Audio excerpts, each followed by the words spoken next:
Right.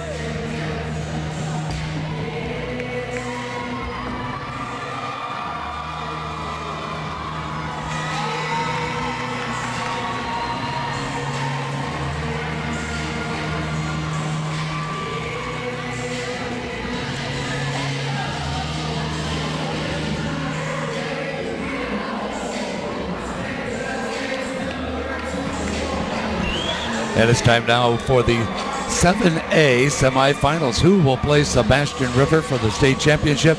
We'll find out in just a few minutes. I'm Kelvin F. along with Clarice Garcia.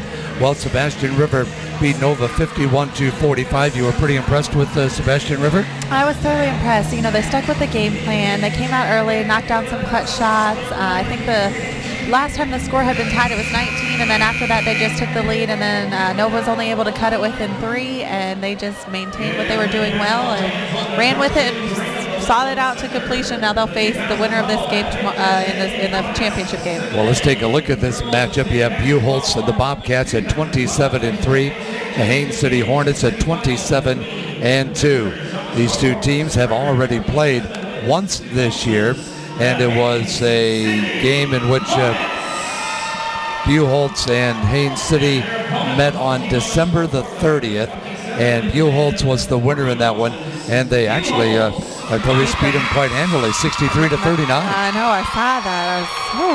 Should be an interesting rematch. Well, let's take a look at the starting lineups. First of all, for the Bobcats, of course, Rebecca Williams. They'll be starting a 5'7" junior, averaging 13 points a ball game. Jessica Thomas, a 5'11" senior, averaging 13 points a ball game. Mariah Harris, a 5'7" senior, averaging 9 points per ball game. Victoria Baggett, a 6'1" senior, averaging 10 points per ball game. Kimberly Sinstera, and a 5'3" senior, averaging 11 points per ball game.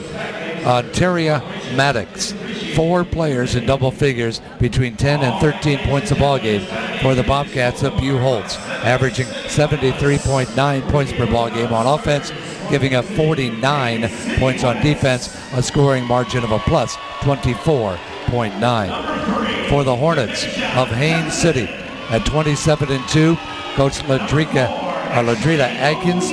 Starting lineup looks like this. At the point guard position, you have Rakia Henderson.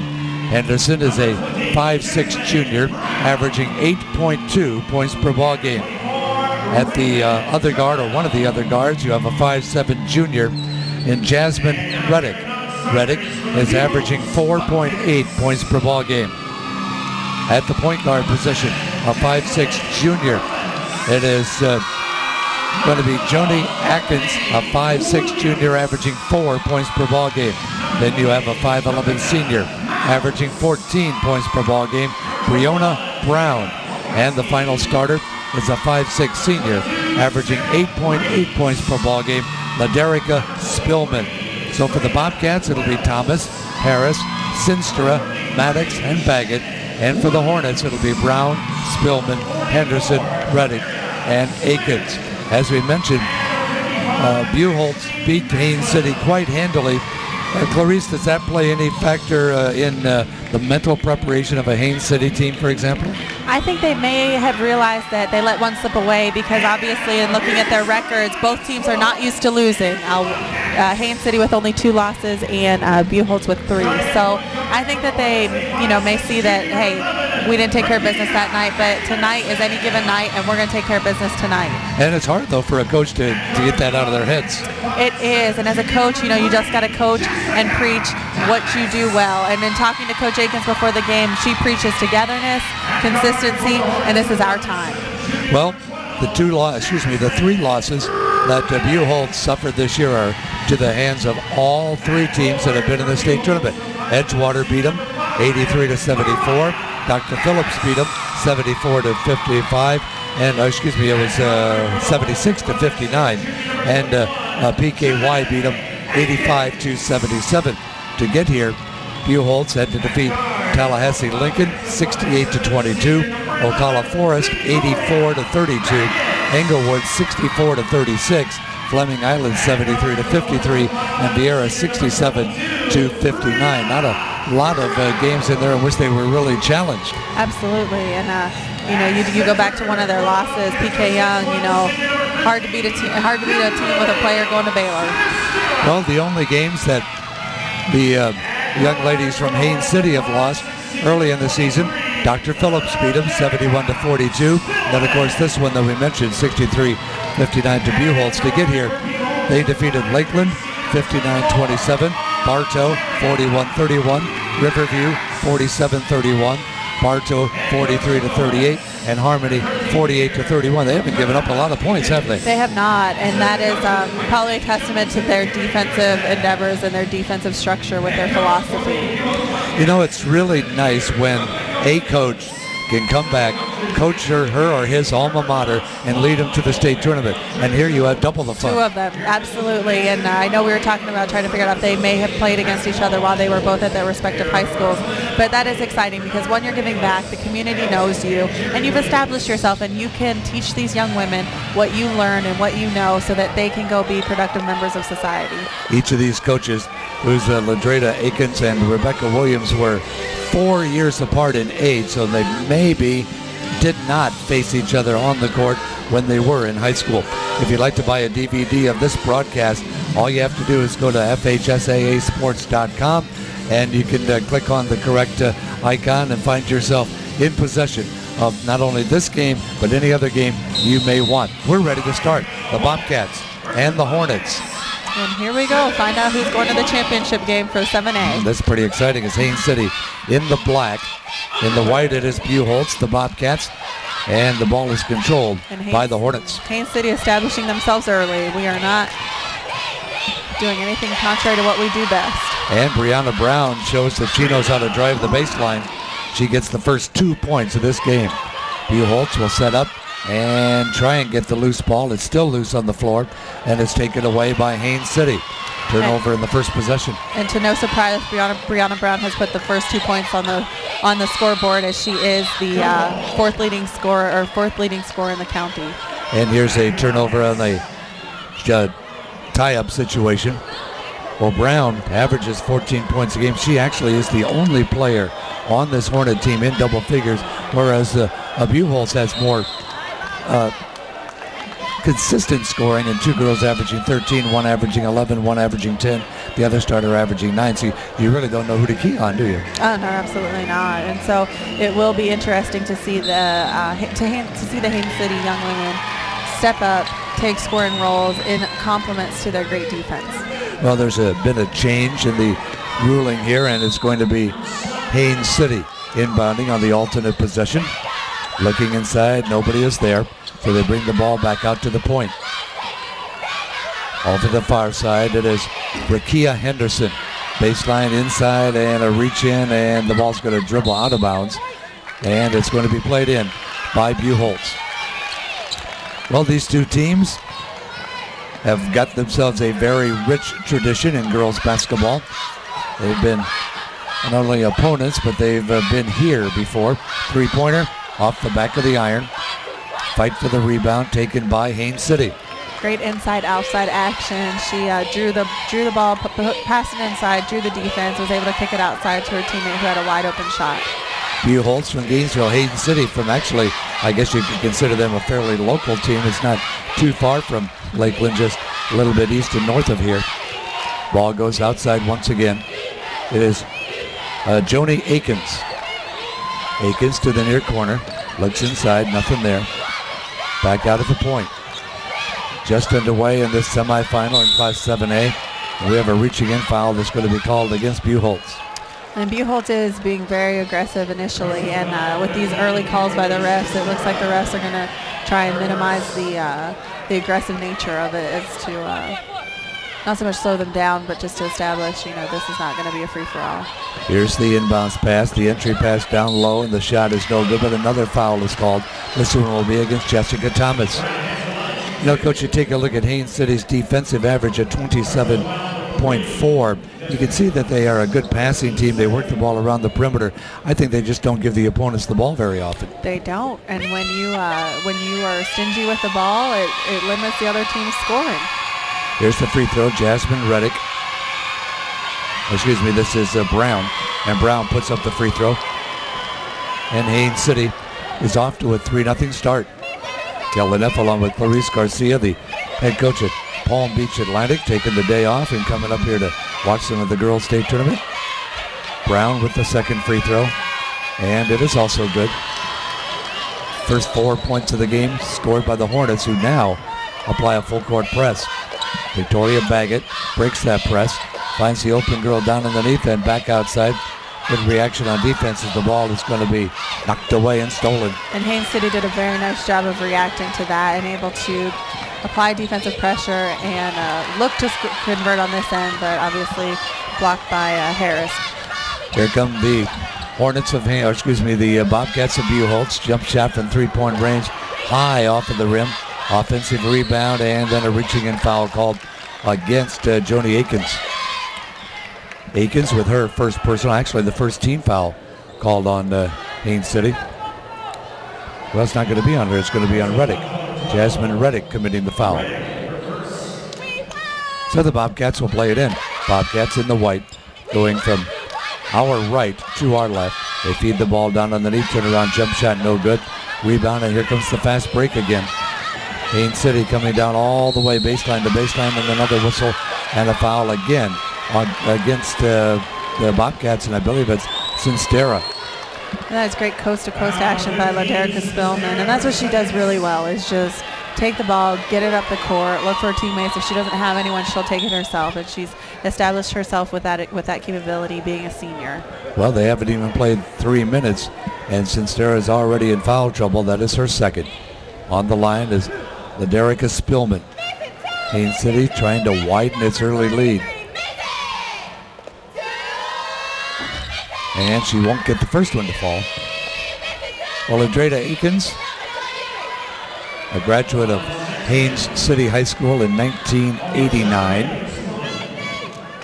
And the coach Williams, a graduate of Buchholz in 1992. So they may have played against each other. They may have. We'll have to confirm those details. And Coach Akins was named the head coach of the FHSAA All-Star South. And just has done a tremendous work with the program. There's a jump shot from outside. That'll be a little bit short. And again, Haines City always looking for that outlet pass. They're bringing the ball up court on a fast break. Now they're going to have to slow it down. Henderson asking for a little help. Out comes Akins. Akins at the top of the key to Henderson on the right wing. Henderson feeds it inside. Turnaround jump shot. Misses everything by Reddick. Buchholz on the rebound. They're not fast breaking. They're coming down court to set up the offense. And Reddick probably should have kicked it there. She had two defenders on her. Took a tough shot that they probably don't need right there, even though they are up 5. Thomas with a long-range three-pointer. And then on the rebound, we have a pushing foul called against the Bobcats. But I love how Henderson's still stuck with that ball. She said, I am keeping this ball even if I smash it. That's going to be Jaslyn Rollins, who had just checked in. Rollins is a 5'6" sophomore, averaging 5 points a ball game for Coach Rebecca Williams. 4 team fouls to only 1 for Haines City. Haines City seeing some pressure, double team out by the half-court line.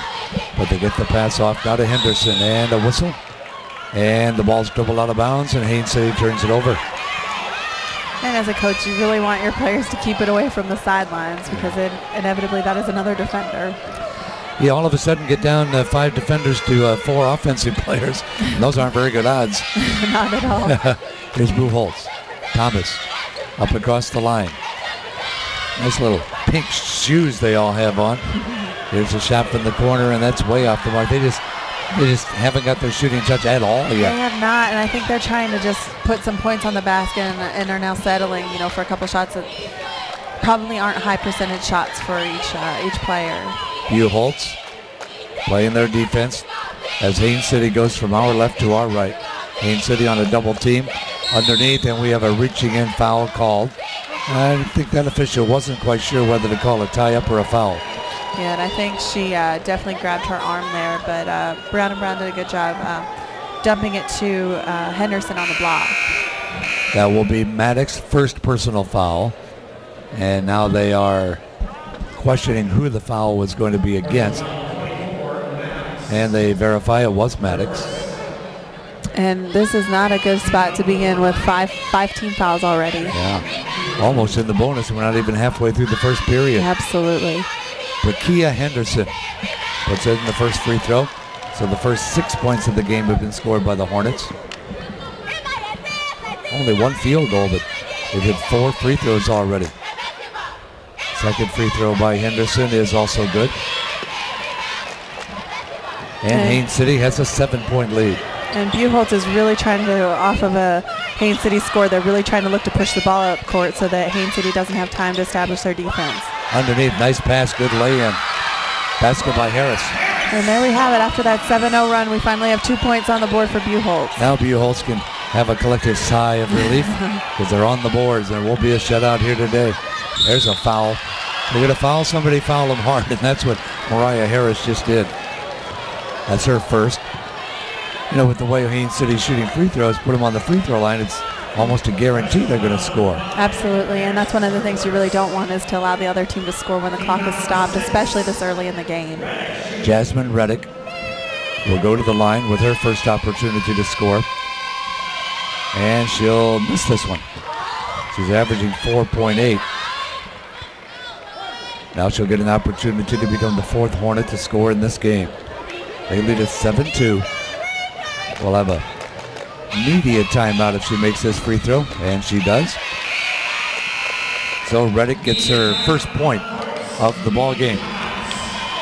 Keleneff along with Clarice Garcia from Palm Beach Atlantic. Your season's over already, huh? It is. Unfortunately, we are done as of Wednesday. We're not in a conference, so we don't have a conference tournament to look forward to yet, but we are prayerfully hoping that we will get into a conference very soon. And what kind of season, should I ask? It was an improved season. We definitely had injuries, I would say, injuries and different things with the team, but you know, it took us less games to get the same amount of wins. So, you know, we're being competitive. I graduate 5, and I'm bringing in 4 already. So we're really looking to build the program up, establish ourselves as a dominant program, and go on to win a national championship at some point in the near future. So your recruiting's all finished?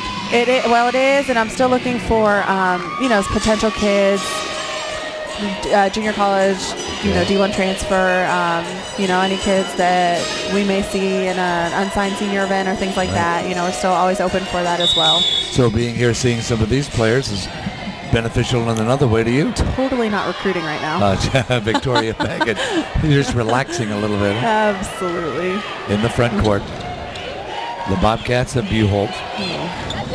12.5% for Buchholz. Here's a turnaround jump shot, and that percentage even gets worse. And a whistle twice on over. the putback, yeah. And 25% is all for Haines City. And quite telling. I think that makes them now 1 for 10 with field goals. Well, we've seen that before in this tournament. Absolutely. Foul is number 12. That is Jasmine Reddick. Foul number 2. In fact, both of their fouls have been on her. Free throw is good. Mariah Harris gets the free throw. And she has the opportunity to keep it at a 2-possession game as opposed to being down, 7-0. That was their first free throw attempt. Meanwhile, Haines City is 6 of 8 from the free throw line. Second free throw won't go. Rebounding totals 5 for Haines City. Actually 5 for both teams at this point. Haines City, good passing. Ball inside, but a wild shot taken. Rebound to Mariah Harris. One of the things I'd really like them to see is just really work it inside because right now they're 0 for 6 from the 3. So you got to really, go to what you probably do better than just 0 for 6. That's Jaslyn Rollins with her first field goal.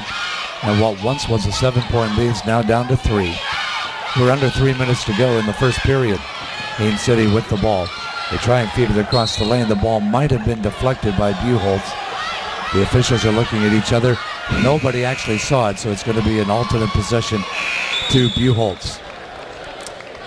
Interesting call there. Yeah, it was. None of them saw it. I'm surprised with 6 eyes you don't see who it goes off of, but they're human just like we are. Maybe we have to get a 4th official. Don't sign me up. Here's a substitute as Jasmine Brown checks into the ballgame. 3-pointer is too short. That makes them 0 for 7. And again, they really need to look to get it inside better. There's a layup that will fall short. On the rebound, Haines City trying to battle to get the offensive board. They finally do. And we have a 3-second violation against Haines City. So you don't ever want to referee? No, not so much. I didn't even know I was going to get into coaching, but good Lord placed me here, so I love it. Here comes Buchholz. The Bobcats have been fighting uphill ever since this game started. Another long-range shot won't fall. Haines City grabs the rebound. Haines City always seems to have somebody around the ball in that backcourt.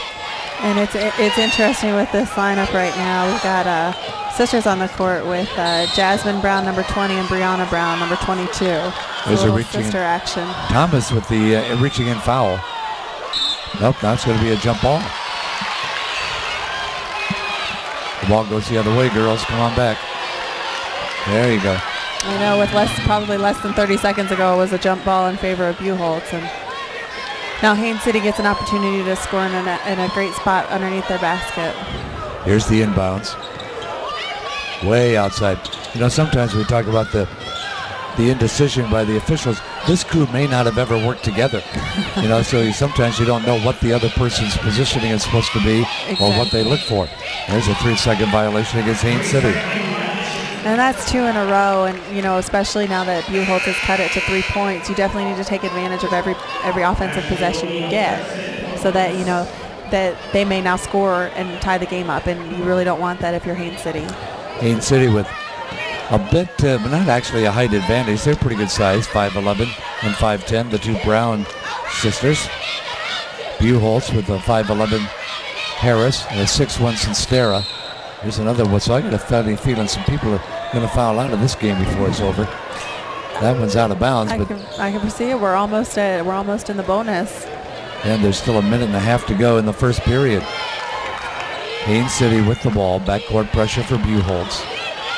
At midcourt, Haines City brings it across the line, puts up a short jump shot. Won't go. Rebound is Harris. Harris outlet pass right at midcourt. Ball down underneath and an out of control drive, and a foul is going to be called against Haines City. This will send Ontaria Maddox to the line. If that's Maddox, man, she just bulldozed her way through there. She did. I have heard where there's a will, there's a way, and that certainly got her to the line. 5'3" senior. She'll put up a couple of free throws. She hasn't scored yet. Her first opportunity to score is no good. You can see her on our overhead camera as she gets ready for free throw number 2. And these would be big, you know, if she makes both, it's a 1-point game. If you're Buchholz, you really want her to knock this one down and cut it to a 2-point game, but it will remain at 3. Yep. She missed them both. Haines City on the rebound. Into the front court. Come the Hornets. They drive, they shoot, they miss the shot. Rebound. Racehorse basketball right now. Buchholz has the numbers. They pump up a 3 and it won't fall. Rebound goes out of bounds. Last touch. Well, again, the officials have to look at each other before they finally decide that the ball will go to Buchholz. Meanwhile, a Buchholz player in the backcourt, Jessica Thomas, still reeling a little bit from hitting the deck. Looks like she's grabbing her back there, and she hit that deck hard. Yes, she did. And now she gets a little burst of speed. She sprinted. Wow. She was resting. No. Here comes the ball top of the key. Rollins to the wing. 3-pointer is no good. On the rebound, high in the air is Brianna Brown. Now they're going to slow things down a bit. Well, not a whole lot. They accelerate and get into the front court. On a skip pass, jump shot from 3-point range is good. And that's a timely 3 because it's a 6-point game, 2-possession game again. Well, Brown has more points than the Bobcats. She just scored her 7th. Ball stolen away. Bobcats turning it over. Here comes Haines City on the attack. They'll put up a shot. They won't get it. Rebound. Here comes Florence for that is Rollins. Down court quickly. Feed pass underneath. Shot won't go, and it goes out of bounds. Just as the first quarter comes to an end with the score. Haines City 11 and the Bobcats of Buchholz 5. The second quarter coming up.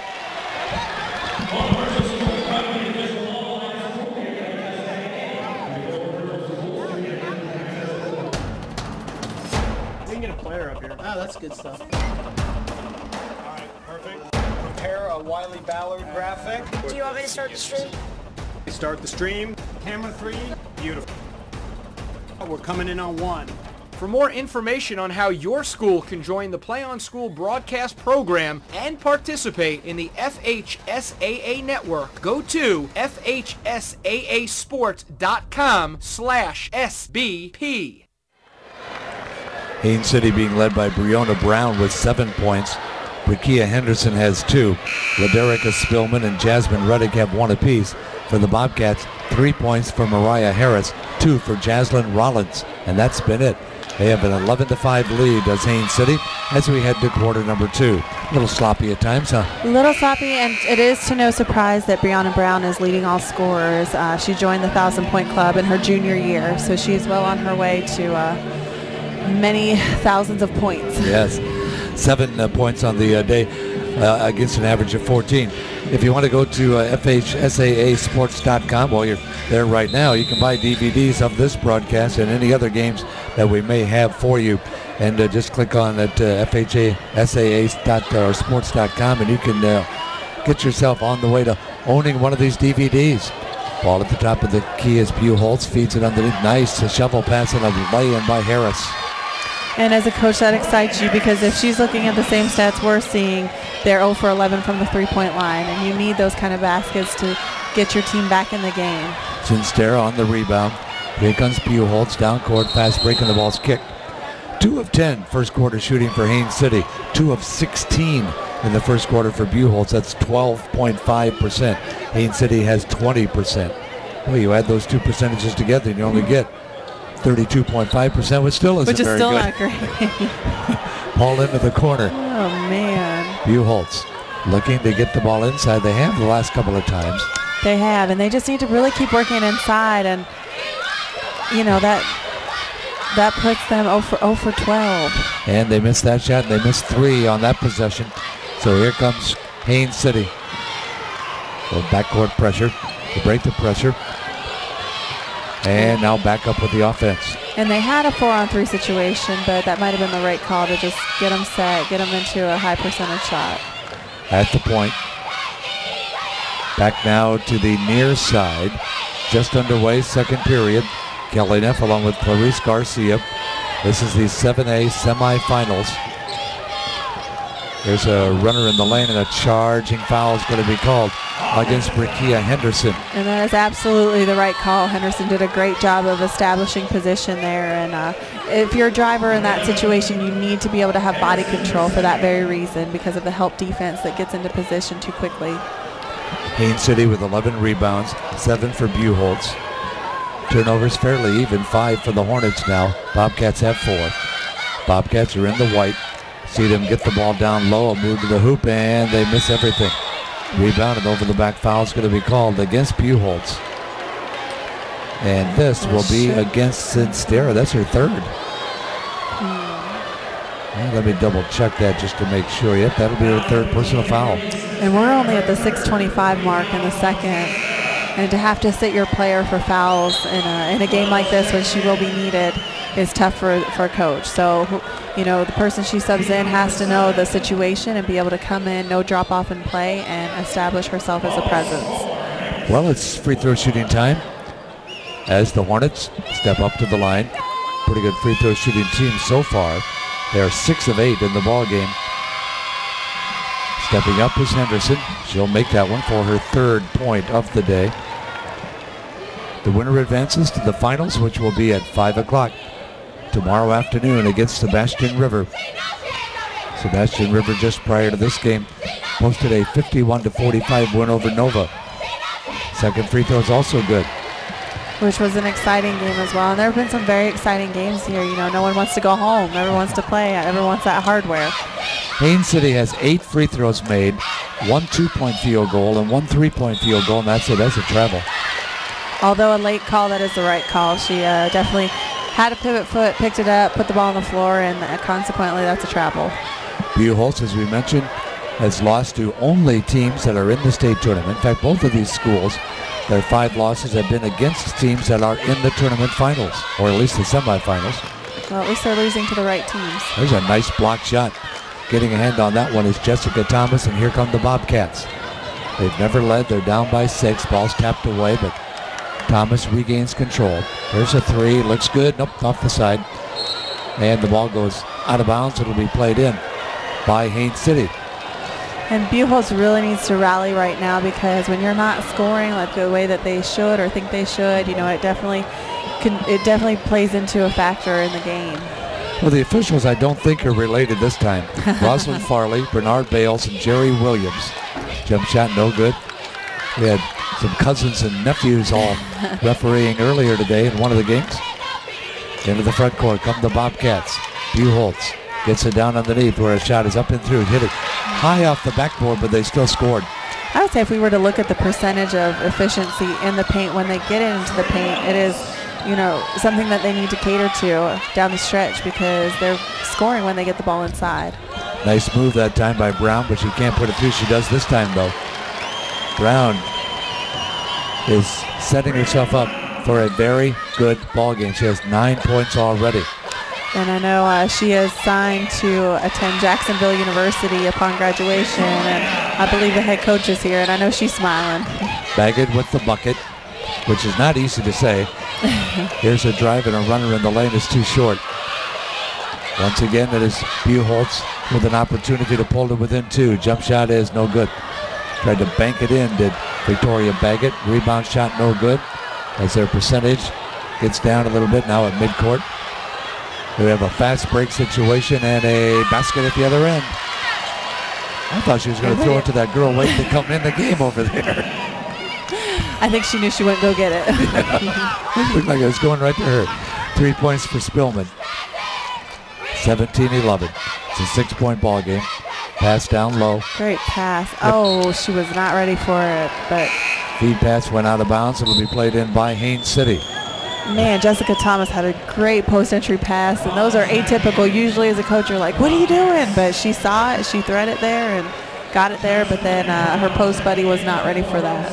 Jasmine Brown's back in the game. She's not quite the scorer her sister is. She only averages half a point a game. Her sister Brianna averages 14, and we have the ball knocked out of bounds again. 4 minutes, 6 seconds left to go, second period. Haines City, percentage-wise, has the better record at 27-2, but that's only because Buchholz has played one more game against a ranked team and lost it, so they're 27-3. Absolutely, and Haines City now breaking that initial pressure, getting set up into their quarter court offense. When you have somebody like Jasmine Brown, who obviously is very athletic as a freshman, but doesn't score much, do you kind of not pay attention to her defensively? I think you can't lose her. I think what she does is she does still draw presence, because I know she does attack. She does do things, because what she will do well is set her teammates up for success. And so, you still have to be able to contain, even though she's getting shots up. If she gets a shot up and her, say her sister rebounds that ball, rebound put back, she's still contributing offensively. Well, she does rebound quite a bit. She actually averages 6 rebounds a game.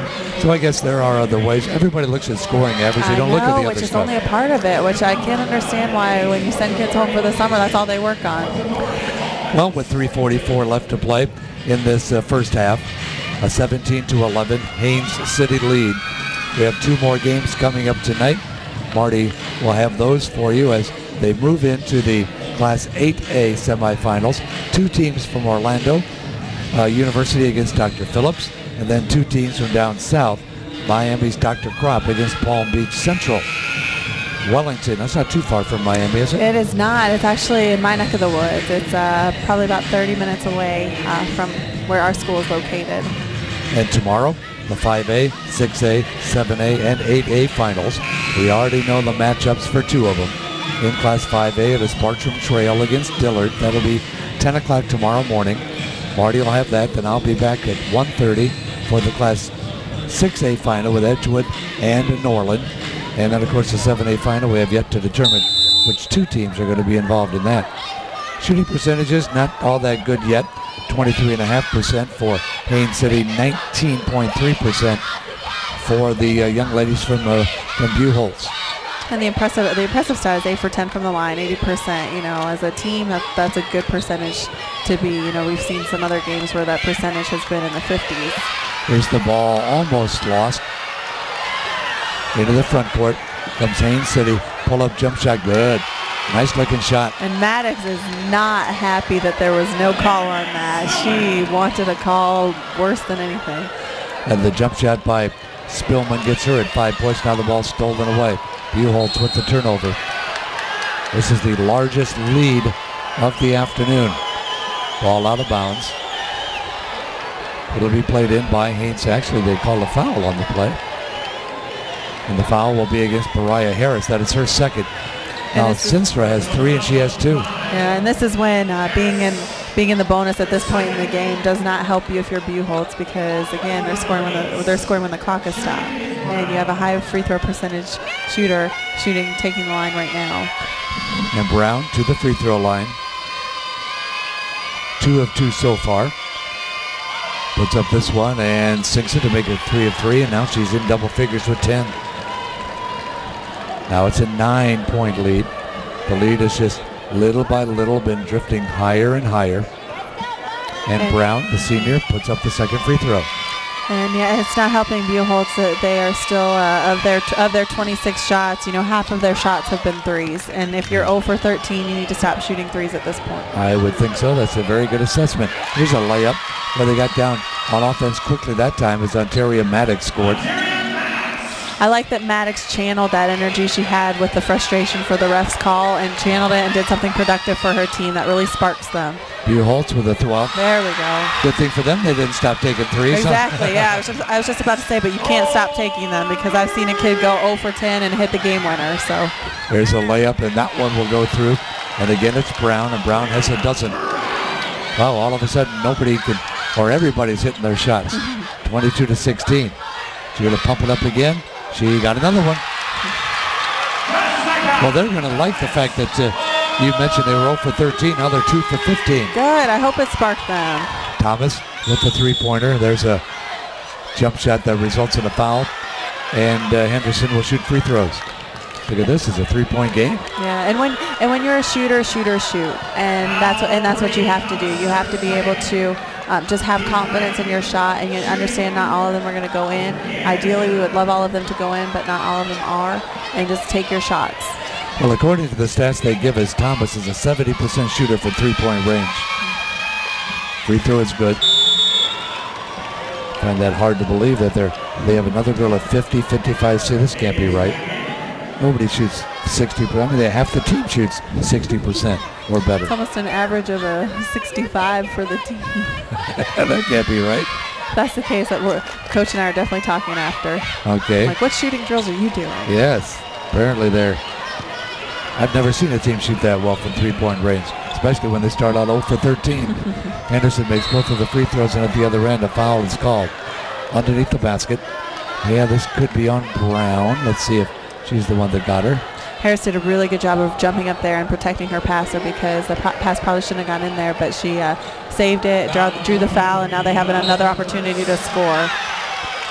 Foul was on Spillman, and just on the inbounds we have another whistle and another foul called against the Hornets. And this will be, they say, on Jasmine Brown, and that will be her first. And playing the ball in will be the Bobcats. And now Haines City is one foul away from putting Buchholz in the bonus as well. Ball on the wing. Thomas picked up her second foul just a moment ago. Into the corner, three-pointer is good. Now they can't miss him. Wallens with a three-pointer of her own. Maybe they do shoot 70% normally. Ball in the front court. It's Brianna Brown. And we have a whistle, and we have a foul call on the side. And she will now go to the line again. This one's going to be against Ontaria Maddox, and that's her second. So with a minute and 33 seconds left to go, to the free throw line goes Brianna Brown. To extend this from a one-possession game to a hopefully 2 for them. They've made 11 free throws already in this first half. Brown with 12 points. She could match her season high, or her season average anyway, if she can make both of these. And that one will be good.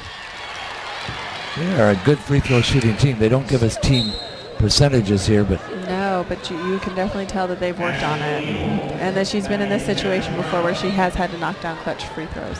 Brown ready to try and give them a 5-point lead,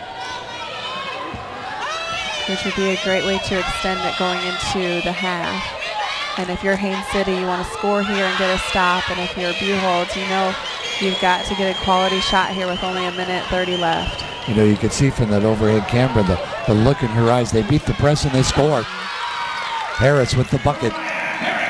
Next time Brown gets to the free throw line, folks, watch her eyes from the overhead camera. You can just see the concentration. Oh, they're so focused, and that is definitely one of the things that Coach Akins harps on and stresses, is just that focus, that intensity, and that consistency. Traveling called against Haines City, their 7th turnover. Galeneff along with Clarice Garcia.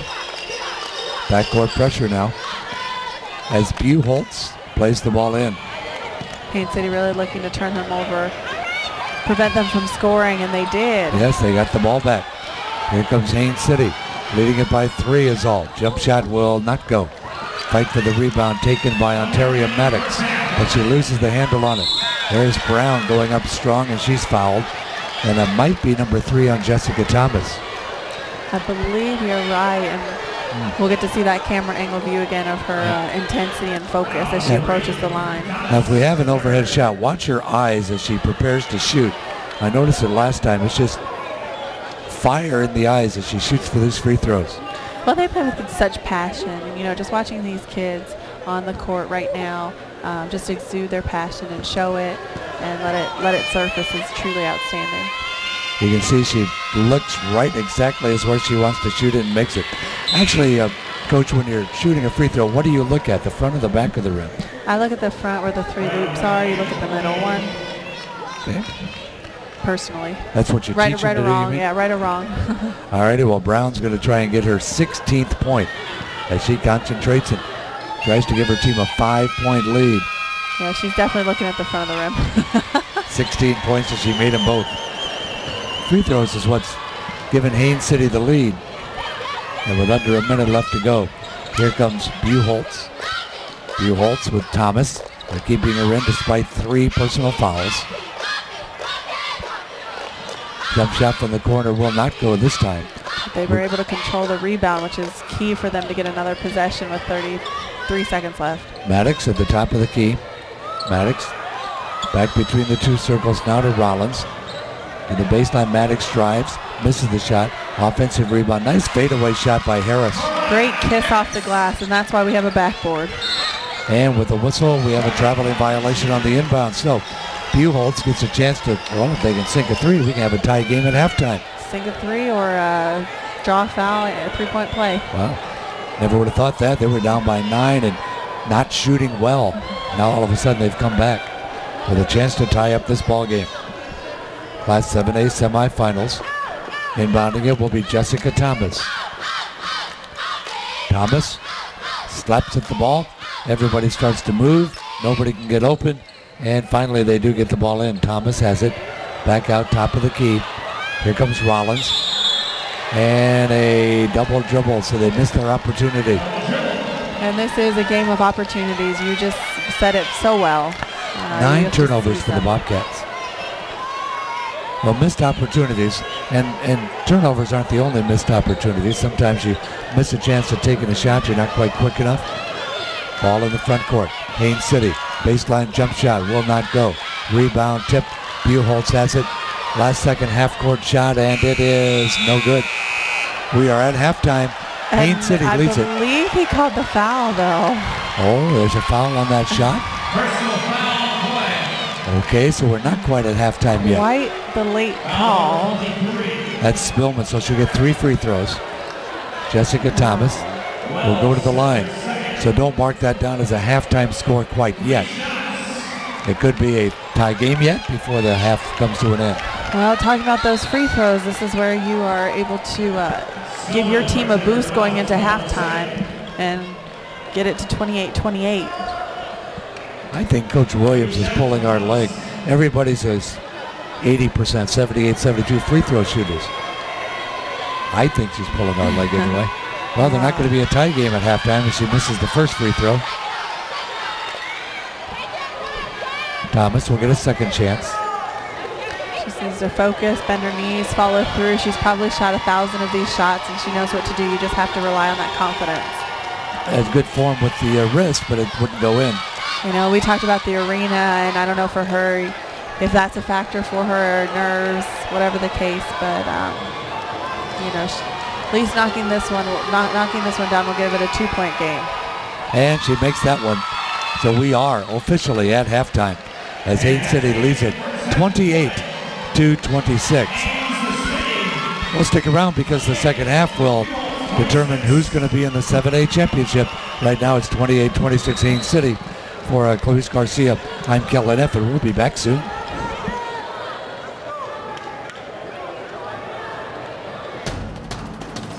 We can get a player up here. Oh, that's good stuff. All right, perfect. Prepare a Wiley Ballard graphic. Do you want me to start the stream? Start the stream. Camera 3. Beautiful. We're coming in on 1. For more information on how your school can join the Play on School broadcast program and participate in the FHSAA network, go to FHSAAsports.com/SBP.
28-26, Haines City behind the excellent free throw shooting of the whole team and the scoring of Brianna Brown with 16 points leads over the Bobcats of Buchholz. At halftime, the two teams are back out there right now. We have some statistics to pass along your way. Buchholz shooting 32.4%, 11 of 34. But look at that from three-point range. They're 2 of 16 for 12.5%. They are 2 of 7 from the free throw line at 28.6%. Statistics overall for Haines City from the field not good. 6 of 22 for 27%. Only 1 of 2 from the three-point range, 50%. But Clarice, look at those free throws, 15 of 18. 15 of 18, and 15 of those points, if you look at it, 15 of those 28 points are free throws. And, you know, you eliminate that scoring when the clock is stopped, and it's really not that close of a game right now. Right now, Brianna Brown is 7 of 8 from the free throw line, 4 of 8 from the field, and has made her only three-pointer. 10 turnovers for the Bobcats, 9 for the Hornets. And the Hornets actually with quicker hands here. They picked up 6 steals to 2 for the Bobcats. And both teams, you know, 10 turnovers, 9 turnovers, you know, that's not really the main factor. It's just those points off of turnovers and fouls off of those that really contribute to scoring. Remember, you can buy DVDs of this broadcast or any other broadcast you'd like.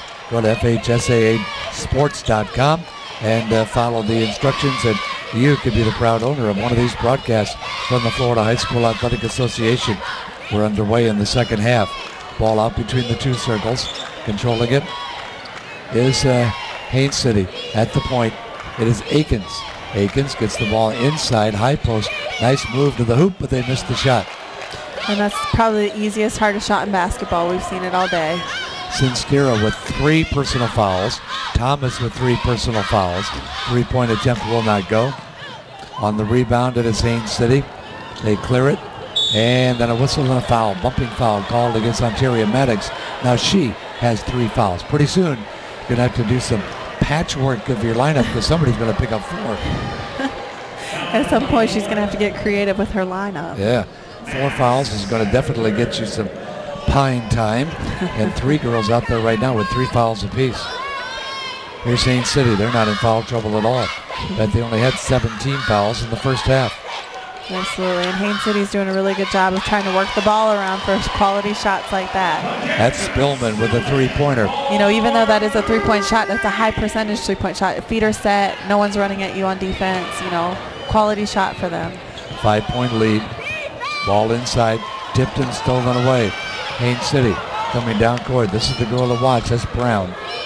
Brown, their leading scorer on the season, the only one averaging in double figures. Nice move inside and the lay-in by Henderson. And one of the things Haines City keeps trying to do, you know, most zones are vulnerable in the middle, and they are pounding it into the middle and then attacking that up forward or center person in the zone. And being able to, you know, Brianna Brown just got a layup, although she missed it, and now we have another layup. You know, Coach, earlier we were talking about recruiting. Now, as a college coach, depending on what you need on your roster, what do you look for? The intangibles? Do you look for the speed, the quickness? I think of late, I want you to love the game. Like, if I love it more than you, then it's a problem. It's like being in a relationship. If I'm 100 and you're 70, we're never going to work out until either I get 70 or you get 100. You know, it's never going to work out. So definitely that love and that passion of the game, because if I have it, I want you to have it. And so we have that in common. But then definitely intangibles. You know, I want kids that'll work hard. You can't teach height. You can't teach those sorts of things. But, you know, that hard work, the consistently wanting to excel and be consistently excellent, because you can be consistent, but you can also be consistently bad. And so definitely want kids that just want to strive for that consistent excellence.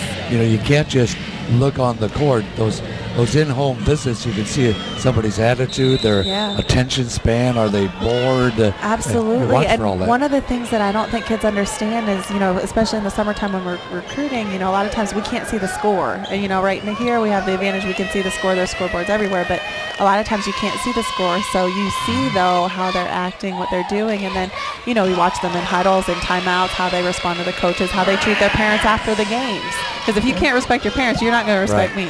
Harris with a nice turnaround jump shot to make it a 5-point game, to get wide open underneath. Laying it in is Reddick for her first field goal.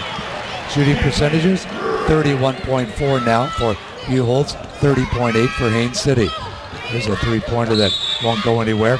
On the rebound shot, we have a whistle, and we have a foul called against Buchholz. And although Harris for Buchholz has 9 points, Jessica Thomas is really trying to establish herself. Most of the offense is going through her. She's 2 for 10. So she has 7 points, but she's really trying to take it on her shoulders, get some offense going for her team. Haines City committing the foul with Henderson, her third, and missed the free throw. Buchholz only 2 of 7 in the ball game for free throws. Second free throw attempt. This is quite uncharacteristic of the first half. Usually it was Haines City at the line. Now we actually get to see Buchholz shoot some free throws. Second one is good, though. Hitting that one is sincere. That is her first point. She averages 10 points a ball game, but she was held scoreless mainly because she sat out a lot of that first half. 10 points, 8 rebounds, not bad. No, averaging. Pretty good. But she has some double-doubles in her back pocket on the rebound. Good, strong, solid rebound. That will be, that will be her 4th rebound of the ball game. Rebound by the little gal there, 5'6" senior Ashley O'Neill. And she was just able to get into a great rebounding position. Knees bent, drive your butt back into the thighs, knees, shins, whatever height you are of the person you're trying to box out. 5'6" might be a stretch. If she's 5'6", I'm 7 foot. She's kind of tiny. Ball into the front court. Haines City down underneath. Now they bring it back out again. Here's a move by Brown. Nice looking drive, and Brown scores. I think their last 6 points have been right hand layups. So Brown with 18 points. Buchholz can't score from right underneath the basket. Got herself a little too far under there and had a bad scoring angle. The Hornets throw the ball away. Here comes Buchholz. Nice little move that time by Maddox, waiting for the defender to get by her. Absolutely, and Jonay did exactly what she wanted. She jumped, flew out of bounds, and she bought herself an opportunity to put up an easy 2 points. Makes it a 6-point game. Brown throws it up, and it still almost goes in. Rebound taken by Sinstera. And she is really establishing herself as a presence down there, not letting them get many offensive second chance opportunities. There's a nice drive by Thomas to score. All of a sudden, the Bobcats are back to within 4. 2-possession game. This is exactly where they would want to be. We're approaching the midway point of the third quarter. Brianna Brown. Just watching her stand there, she just looks like a ball player. It's that look in her eye, I'm telling you. Yes. Well, she sees an opening and takes it and can't get it this time. A little bumping going on underneath as Sinstera gets another rebound. The good thing about that, though, is that she's looking to take what the defense gives you. And not only is she looking to create offensively, but there you see her tip the ball out and make a defensive play for her team. And, I tell my players all the time, you need to be a playmaker, and that's not always on offense. So sometimes you have to defensively be able to get your team in sync, make plays for them so that you can contribute. Just taking into account what she just did, she missed the shot down there and missed it badly, came back and still was the one that knocked it out of bounds down here.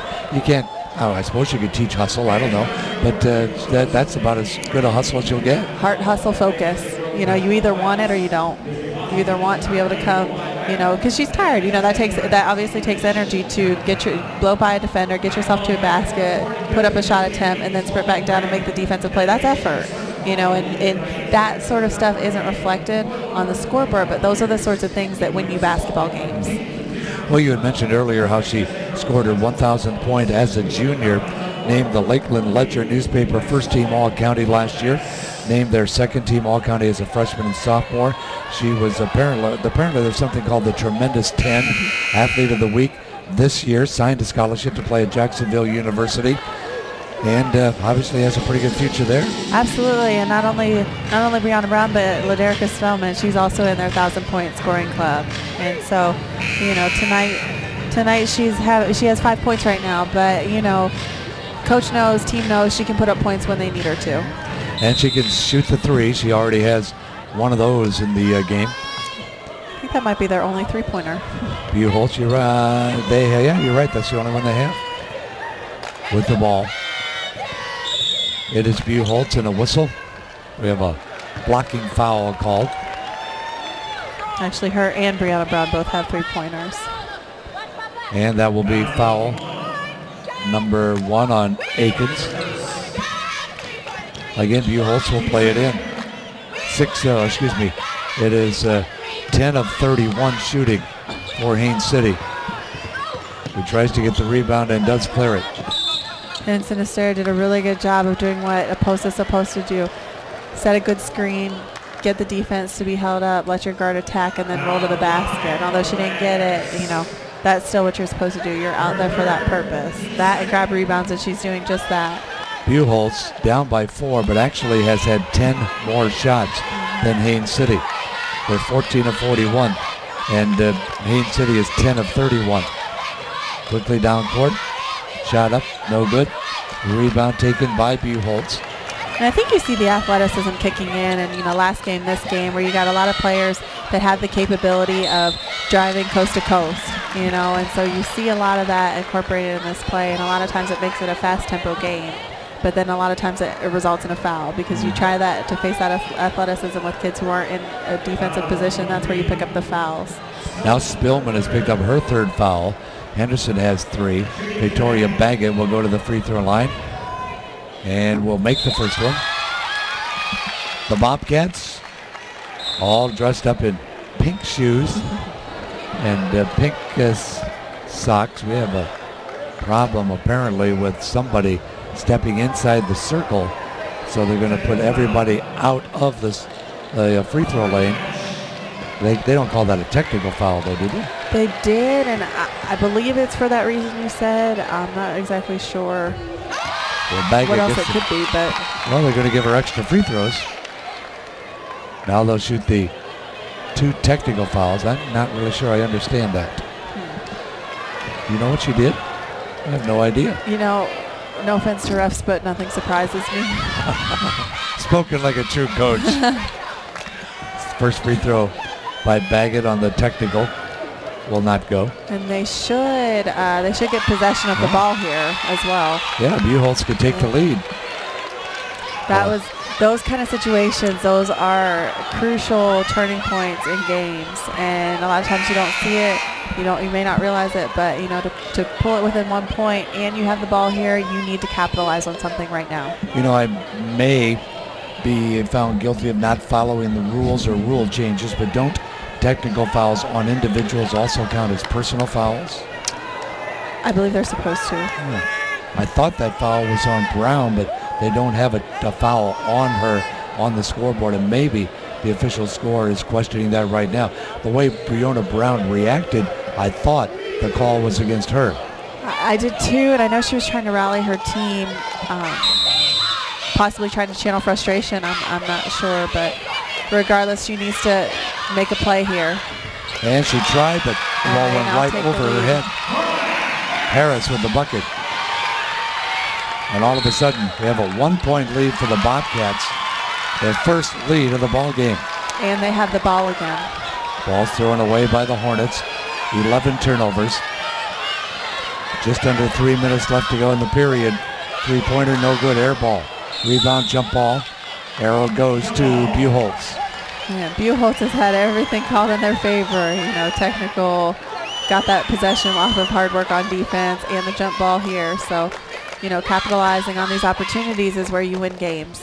The winner will play at 5 o'clock tomorrow afternoon. Class 7A championship. Well, I didn't see any bumping there, but a foul is going to be called against Spillman. That'll be her 4th personal foul. Well, if you're going to call a foul there, that's a foul to call, because she wasn't going up for a shot, so she absolutely should not be shooting right now, and she's not. The ball's taken out underneath. Coach Akins going to make a change here. Well, didn't quite get the reserve in quick enough. Here's the inbounds. Thomas forces it in, and they bring it right back outside for a 3-pointer. And Mariah Harris is doing a great job in the post. Her guards are just throwing her passes all over the place, and she's doing a really good job of saving her passers. With the ball, Jessica Thomas. Thomas, who kind of sparked Buchholz in the first half with a couple of 3-pointers. Can't get that runner. Here's a shot up, and it won't fall either by Harris. Quickly, Haines City pushes it up court. They go to the baseline. They drive, and a block shot and a body foul is called. Probably the better pass would have been to Henderson on the opposite left block. Would have probably resulted in a foul as opposed to a block shot. Or did she? She may have fouled her. She did foul with the body. Okay. That's 4 on her. Wow. Sincera with just 1 point and 4 fouls will have to take a seat. On the line will be Spillman. And that's tough, 2 minutes, 12 seconds left in the third quarter. That's tough to have 2 players with 4 fouls because you obviously need them for an entire quarter still. Spillman with the first free throw. I think we mentioned early on that we thought somebody would foul out of this game. The way it was being called early. Absolutely, with the way it is being called, it seems like it may be inevitable. And, with the way this is going, tie game right now, should it go into overtime, that will be a factor. Spillman with her 4 fouls hits 2 free throws, and now she'll take a rest for a while. So Spillman is out of there. So is Sincera. Ball to the baseline, and the pushing foul is called against Haines City, and this will be against Aikens. That's going to slow the game down considerably if they start calling everything like that. You almost think that they're trying to make up for the time for the last game that went very quickly. 39-38. It's a 1-point lead for Haines City. 3-pointer off the front of the rim. Rebound to Haines City. Jasmine Reddick grabs that one. Having some trouble. Got to get it across the line. Finally they do. There's a bumping foul called. This one will go against. I believe that's her 4th as well. Well, let's see. Are they calling that on? Oh, yeah, that's Maddox. That is her 4th. Maddox. Maddox and Sincera, both with 4 fouls. Well, good thing for both of these teams is that they have a bench if it should come to that. I have definitely been in a situation where I've had to end games with 4 players before. Wow. Buchholz has used 3 reserves. Haines City's used 2. That shot won't fall. Rebound shot also won't fall. Another rebound, and they get it back outside. That's a wise move. Here's a 3 way off the mark. Again, a rebound and a reaching in foul, and that's number 3 on Mariah Harris. 1 more, and I believe they're going to the line for the bonus. Well, we could often start an office pool as who's going to be the first to foul out. I get a feeling that Sincera might be, as aggressively as she plays. Or Maddox. Either one. 4 fouls on both of them. Well, each team has 16 fouls now. And as a coach, it's definitely something you have to think about before games, but it's something that you hate when it becomes a reality, when you actually are having to now execute and game plan and make those adjustments when, you think about it, you anticipate it could happen, but then... And now you're splitting the time that you have to spend on the on-court activities, figuring out who's available to play. Absolutely. Ball will be picked up off the floor and then taken right away by Haines City. Doesn't look like anybody wants this one, and the jump ball will be called. Oh, they call a timeout?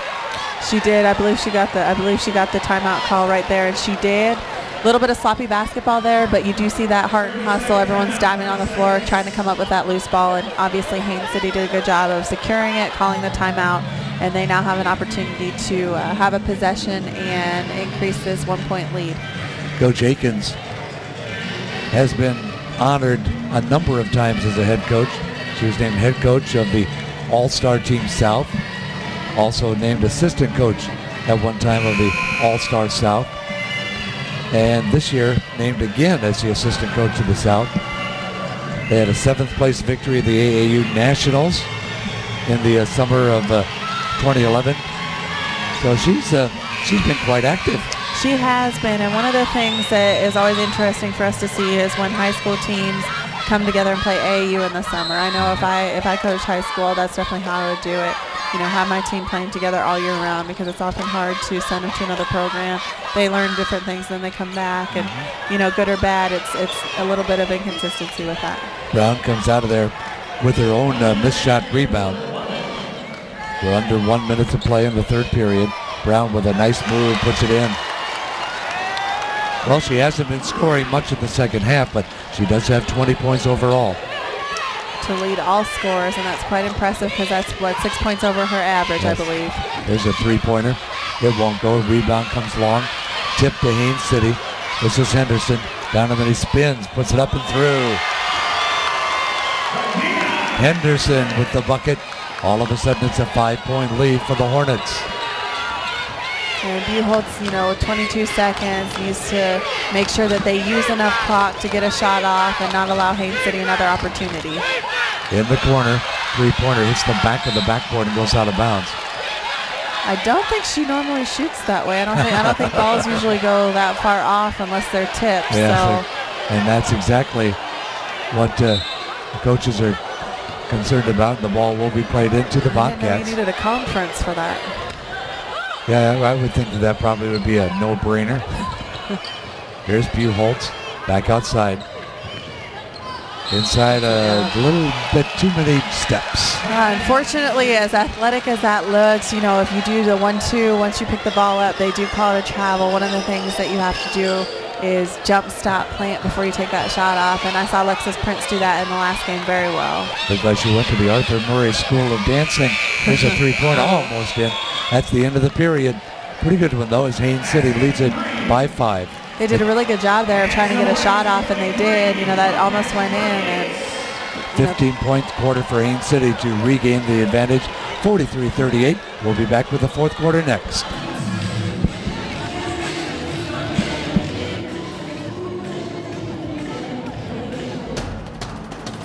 We can get a player up here. Oh, that's good stuff. All right, perfect. Prepare a Wiley Ballard graphic. Do you want me to start the stream? Start the stream. Camera 3. Beautiful. We're coming in on 1. For more information on how your school can join the Play on School broadcast program and participate in the FHSAA network, go to FHSAAsports.com/SBP.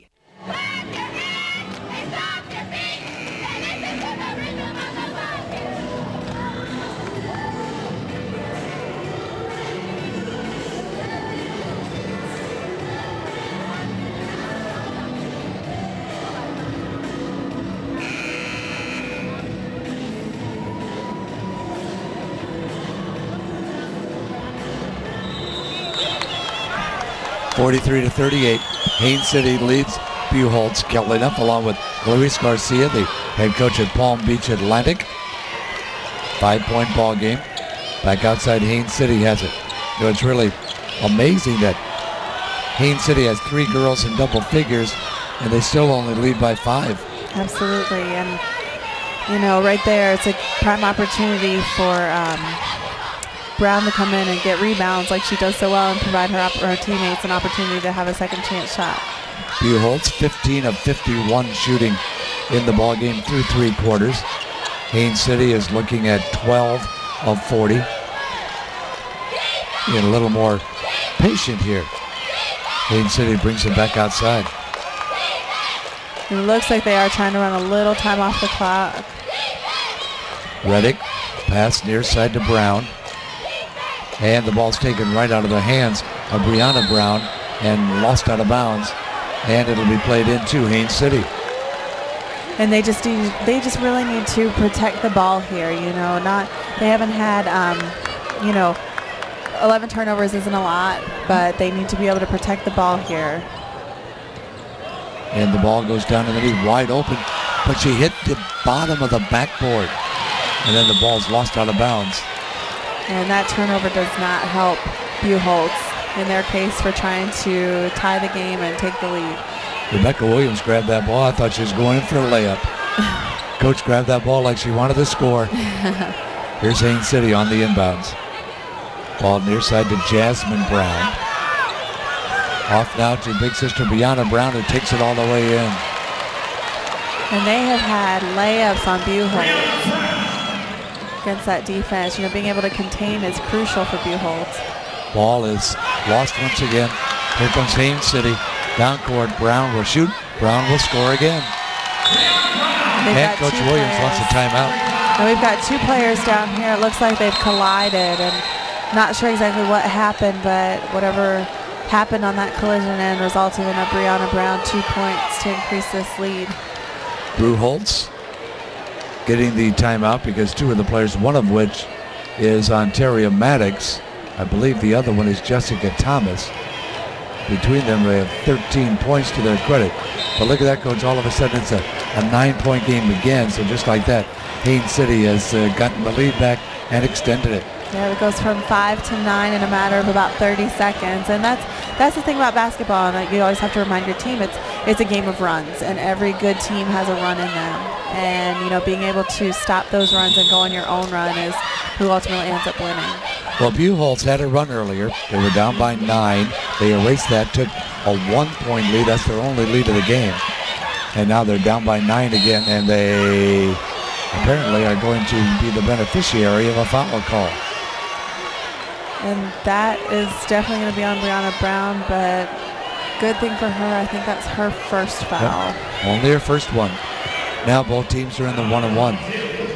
Buchholz, up to this point of the ball game, hasn't shot free throws very often. They are 6 of 13 as they make the first one. Harris with 14 points. With an opportunity to cut it to 7 with 6:21 to go. Haines City 17 of 20 from the free throw line. Second free throw is no good. Out of the pack there is Brown. Brianna Brown with her 12th rebound. She has 24 points and 12 rebounds. What a game. Ball is... I think Sinistera thought she was playing soccer there for a second.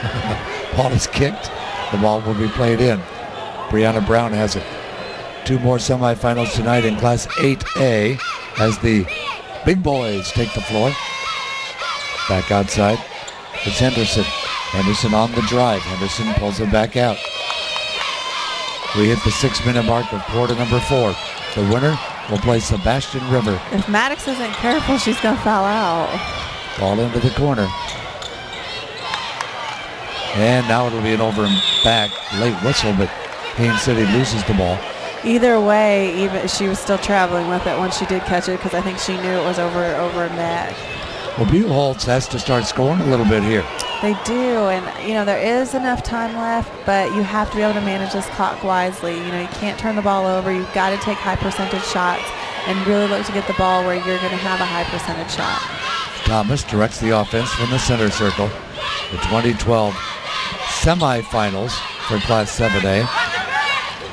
Thomas feeds it down underneath. Nice fluid move and a score by Sincera. And that is what they've been looking for all game, and she did a really good job of screening there. Janae Akins got caught on that screen and enabled Sinistera to get that basket. Here's Brown, throws it away. Haines City with the turnover. Here's Buchholz with a 2-on-1, and the layup is good. And we are now at 4 points. Well, that's that run you were talking about. Well, we'll just see how far Haines City lets them take it. You know, if they can't get this stop here, then it's going to continue. 5 minutes, less than 5 minutes to go. Haines City has the ball. Reddick had it for a moment. He's lost it. Here comes Buchholz with the runner. No good. Offensive rebound. Putback is good. Now it's a 2-point game. Harris did a great job of running the length of the floor to get that. Harris with 16 points, including 9 in the first half. All of a sudden has come alive in half number 2. And Haines City now up 2. Here's a nice move by Brown. She can do a little bit of everything. She can. She's so talented and quite skilled, and she'll do great things in the Atlantic Sun. She also, in this game, has 1 assist, 2 steals, and a timeout is called by Buchholz. Well, this has turned into quite a wingding here, huh? It has, and that was a quality timeout there because Coach needs to definitely get her team on the same page, know what they're looking to get a quality shot up, look to put points on the board, and then get a stop on the other end. Sebastian River defeated Nova 51-45, and will now await the outcome of this one to see who they'll play for the state championship. That'll be at 5:05 tomorrow, the Class 7A final. Coming up later tonight, the 8A semifinals. Orlando University against Orlando Dr. Phillips, the defending state champion. Then Miami's Dr. Kropp will take on Wellington's Palm Beach Central in the second matchup. And the winners there will meet at 8:30 tomorrow night for the Class 8A championship. We'll see if Dr. Phillips can make it 2 big school championships in a row. Absolutely. Not many teams have done that. Coach, what's your recruiting base? Do you just stay in Florida? No, actually, with the 4 kids that we're bringing in next year, we will have one from Pennsylvania, one from Tennessee, one from Georgia, and one from Florida. Wow. No, you can't go around and see all these personally, can you? In the summertime, in July, is when we usually do most of our recruiting, and that's when AAU tournaments happen and all the AAU teams come together and play, and that's when we get to see them at national exposure events. There's a bucket by Harris. Harris with 18 points. Is a 2-point game at 49-47. There's the steal. Here comes Buchholz. They feed it down underneath, and they can't get the score. That's one of those ones, I don't think you practice. Oh, she touched it, and it should be Buchholz's ball, and it is. But that's one of those ones where, you probably don't practice many of those, and you need to get a high percentage shot off there. So Victoria Baggett should have maybe come down, set her feet, got a good shot off, maybe draw the foul with that. But, in talking with the coach before, one of their team quotes is they get nothing. And they have been very stingy on defense, which has contributed to this run. Well, let's take a look at the percentages so far. 18 of 55 shooting for Buchholz, including 2 of 22 from three-point range. And as far as Haines City goes, 15 of 45. They're only 2 of 5 from three-point range. Free throws, 17 of 20 for Haines City and 7 of 15 for Buchholz. And it has just been a great game for Brianna Brown, who has 26 points and 12 rebounds, and 10 of those are defensive rebounds. So she's trying to be very stingy with the ball and not let Buchholz get those second chance opportunities. 3 steals and an assist, although she does have 4 turnovers. Here comes Buchholz with a chance to tie it. 3:39 left to play. Haines City has seen 2 9-point leads. Well, 1 9-point lead evaporate and 1 come down to this point. Here's Harris. And back out of traffic is Thomas. With 3 people on her, she had to dribble it back out to the perimeter. Thomas will direct the offense, telling everybody where they need to be. Thomas into the corner. Here's a 3. Nope. That time it couldn't go in for Baggett, and then we have a whistle. And everything from now on will stop action and have free throw shot. Absolutely. Both teams in the bonus now with 17 fouls each. It's only the first foul on Baggett. Well, this certainly... with as many players as we have that have 4. Here comes the free throw by Henderson. Henderson so far is 6 of 6 from the free throw line. Henderson with 10 points, misses. Offensive rebound though. Brown loses the handle because she was bumped. And hit right in the chin. Bumped quite well. Foul's going to be on Mariah Harris. That's her 4th. Harris, Sinster, and Maddox all with 4 fouls. And both teams now with quite the opportunity. I know Haines City is up, but it is anyone's game right now. Brown is 7 of 8 from the free throw line, and will get a 1-and-1 opportunity here. Brown averages 14, has 26. Looks to extend it to 28. Well, let's see what she can do. Gets ready to go. Spins the ball, puts the first one up, and it is no good. They've missed 2 straight front ends of 1-on-1. Yep. And that's definitely, if you are to miss one, that's definitely not the one you want to miss, because then you can't shoot the second one. Here comes Buchholz. Just gotta look up. Yep, they had their back to the basket, couldn't see. Both Maddox and her teammate Baggett are over there jumping around because they're so wide open. Under 3 minutes left to go. There's a 3-pointer, good. Wow. With a hand in her face, and that is a huge 3 as it puts them up 1. A 1-point lead, so 2 9-point leads. Advantage for Haines City. Rebound taken by Sinstera. 2.5 minutes left to go. Buchholz feeds it underneath. Shot is up and good. Baggett with the bucket. It's a 3-point lead. Much better. Oh, and she steals the ball. Passes it to Maddox. Shot up, no good. Can't draw the foul, but Brianna rebounds. There's Brown. She says, wait a minute. we got to have the lead back here. She drives, shoots, off balance, no good. Rebound to Buchholz. Boy, this spark by Buchholz is something to watch. They have just had all kinds of things go their way. Three-pointer, it's no good. Haines City on the rebound. Under 2 minutes left. Breakaway layup, it's in. That is Spillman. Laid that in with ease. No defenders back. It's a one-point game at 52-51. And the energy in here, you can just feel it. Here's a shot, no good. I'll tell you, if you have an edge to your seat, you better get on it right now. There's the layup, and Brown's going to get fouled. That will be on Rollins. That'll be her second. And just like that, Buchholz takes the lead, and now with 1:35, it'll be interesting to see who will come out on top. So let's see if Haines City can make some more free throws. And they're going to call a timeout. The importance of free throws. Absolutely. We talked about that at the beginning, and you know, Haines City got 15 in the first half. That has gotten them to this point, and you know, they don't get those 15, they don't put themselves in a position to be where they are right now. They haven't really shot all that many in the second half. They were 15 of 18, and they're only 2 of 2 in the second half. I think that's going to be updated. I think they had a few free throws between the last time out and this one. Absolutely. Okay, who's going to win, Coach?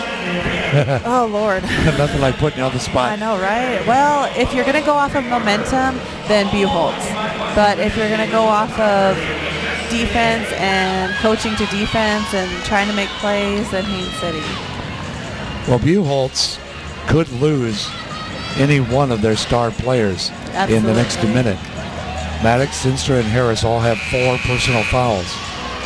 Give Thomas credit. She had 3 at halftime and has not committed her 4th. Absolutely. You know, and we talked about Maddox had a really close one in the open court, and that's absolutely where you don't want to foul because everybody's eyes in the gym are looking right there. So you have to be very smart about how you play right now. Brianna Brown, an excellent free throw shooter. We don't know the individual season stats, but for this game anyway. 7 for 8 for this game. I know that much. Brown steps up. Ready to tie up this game. And Buchholz fans are doing everything in their power to try and distract her, rattle her, get her phased. 27 points now for Brown. 3 players in double figures and 1 girl with 3. And that's been their whole scoring. Only 4 players have scored for Haines City. Second free throw by Brown to give them the lead. It is good. And now they take the lead, and now we have a 1-point game the other way. A minute and a half left to play. Buchholz not getting rattled when they were down twice by as many as 9 points. Out between the circles, Thomas. And I like how they're being patient right now. They know they have to get a good shot up because time is a factor. And she hands the ball off now to Sinstera. And if she's not careful, she could have gotten a 5-second call. Thomas with the ball into the corner. Back out again.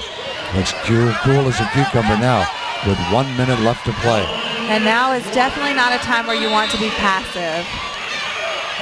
Well, Coach Williams is a little upset at something. Is that a 5-second call? It is.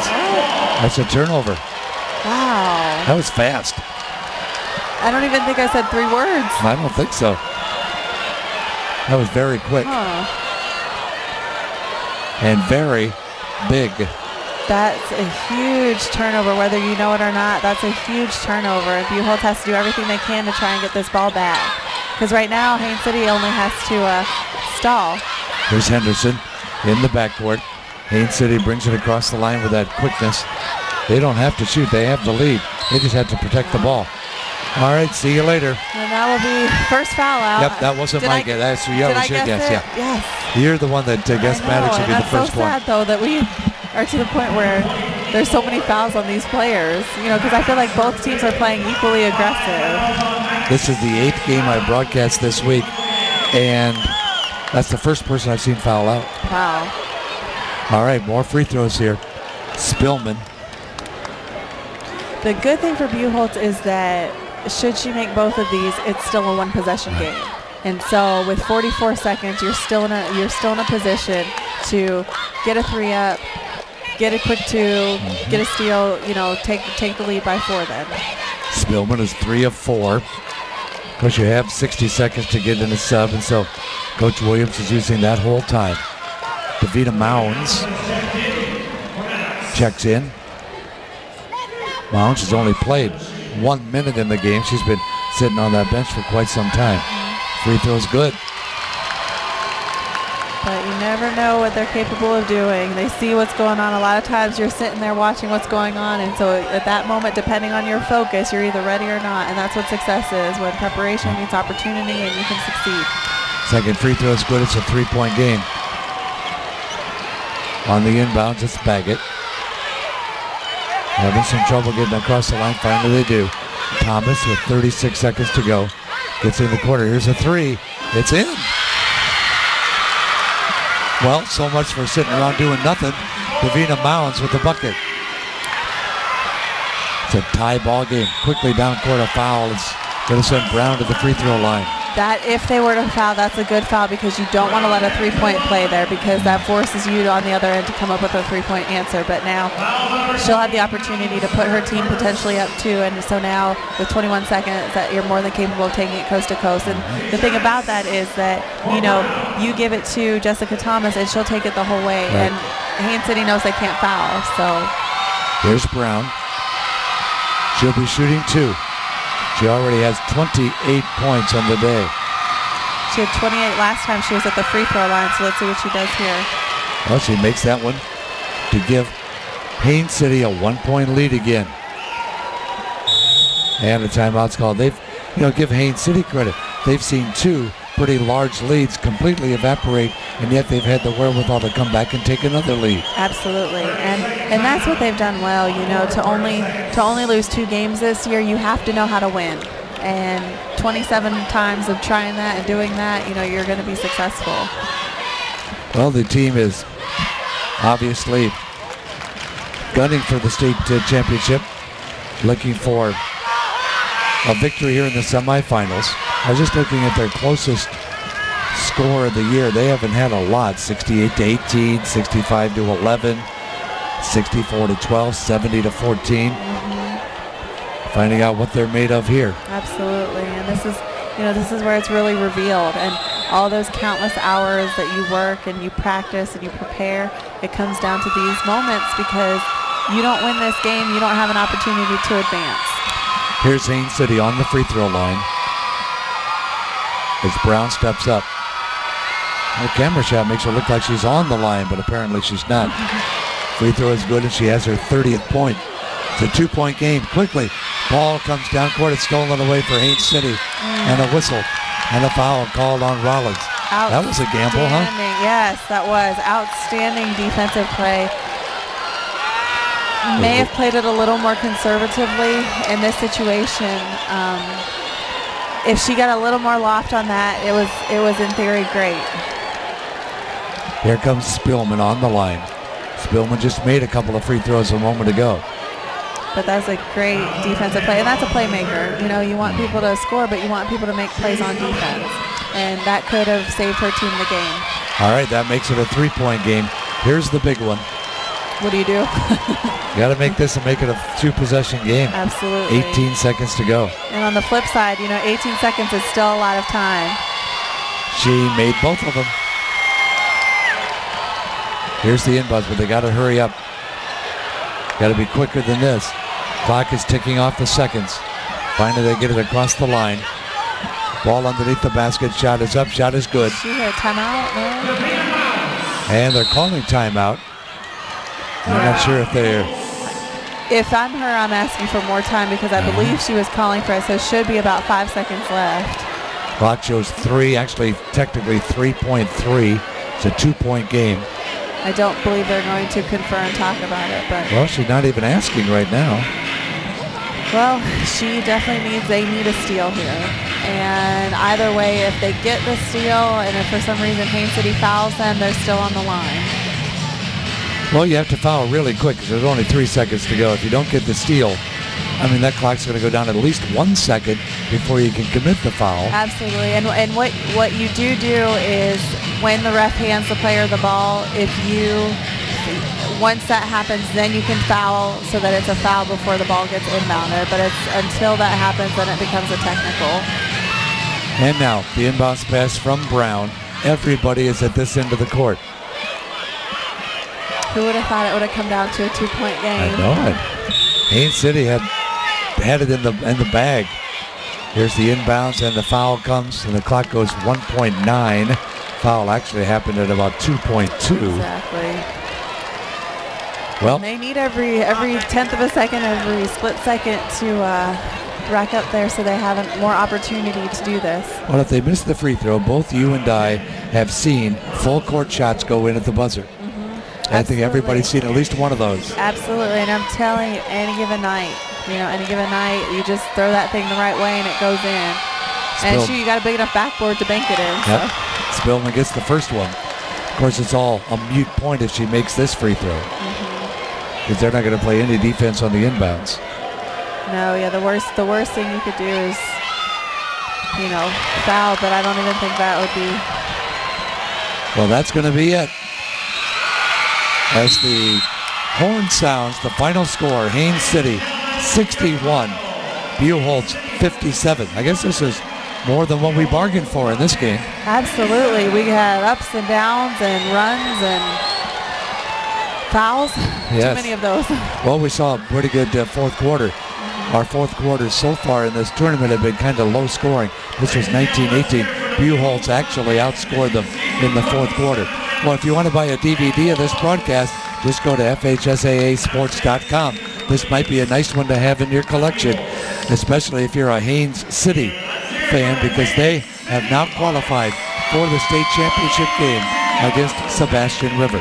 Well, Coach, I did 2 games with you today. I want to thank you for joining us, and you won't be able to come by tomorrow, will you? Say that one more time. You won't be able to come by tomorrow and watch. I will be here. Oh, yes. you are? Yeah, okay. I will be here, absolutely, except I'll be sitting a couple rows back without a headset. All right. Well, you can order your DVD right now if you'd like to. Go to FHSAAsports.com and order it. Well, we're done for a while because the 7 o'clock game is going to be next. That'll be University against Dr. Phillips. So thank you for joining us. 61-57 Haines City over Buchholz. For Clarice Garcia, I'm Kelly Neff. We can get a player up here. Oh, that's good stuff. All right, perfect. Prepare a Wiley Ballard graphic. Do you want me to start the stream? Start the stream. Camera 3.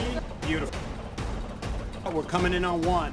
For more information on how your school can join the Play on School broadcast program and participate in the FHSAA network, go to FHSAAsports.com/SBP.